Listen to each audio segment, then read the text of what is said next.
ओम नमो भगवते वासुदेवाय। पांडुनंदन महारथी राजा परिशिक्षित बड़े भगवत भगत थे। बाल्यावस्था में खिलौनों से खेलते समय भी वे श्री कृष्ण लीला का ही रस लेते थे। भगवान में श्री सुखदेव जी भी जन्म से ही भगवत परायण हैं। ऐसे संतों के सत्संग में भगवान के मंगलमय गुणों की दिव्य चर्चा अवश्य हुई होगी।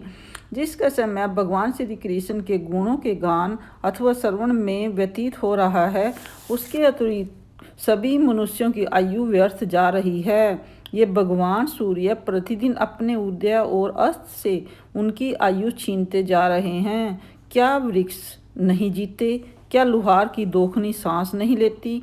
गांव के अन्य पालतू पशु क्या मनुष्य पशु की ही तरह खाते पीते या मैथुन नहीं करते? जिसके काम में भगवान श्री कृष्ण की लीला कथा कभी नहीं पड़ी, वह नर पशु कुत्ते, ग्राम शुकर, ऊंट और गधे से भी गया बीता है। सुत जी, जो मनुष्य भगवान श्री कृष्ण की कथा कभी नहीं सुनता, उसके कान बिल के समान हैं। जो जीव भगवान की लीलाओं का गायन नहीं करती, वह मेंढक की जीभ के समान टर टर करने वाली है। उसका तो न रहना ही अच्छा है। जो सिर कभी भगवान श्री कृष्ण के चरणों में नहीं झुकता, वह रेशमी वस्त्र से सुसज्जित और मुकुट से युक्त होने पर भी बोझा मात्र ही है। जो हाथ भगवान की सेवा पूजा नहीं करते, वे सोने के कंगल से विभूषित होने पर भी मुर्दे के हाथ हैं। जो आंखें भगवान की याद दिलाने वाली मूर्ति, तीर्थ, नदी आदि का दर्शन नहीं करती, वे मोरों की पंख में बने हुए आंखों के चिन्ह के समान निर्थक है।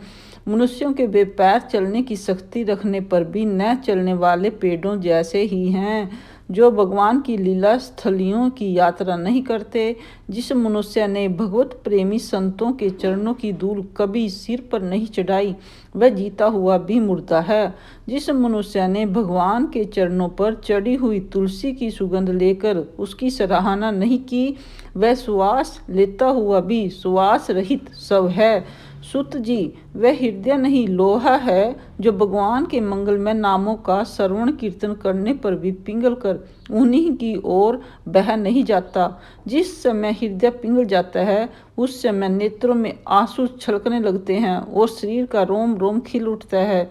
प्रिय सुत जी, आपकी वाणी हमारे हृदय को मधुरता से भर देती है। इसलिए भगवान के परम भगत आत्मविद्या विशारद श्री सुखदेव जी ने परिशिक्षित के सुंदर प्रश्न करने पर जो कुछ कहा, वह संवाद आप कृपया करके हम लोगों को सुनाए। ओम नमो भगवते वासुदेवाय।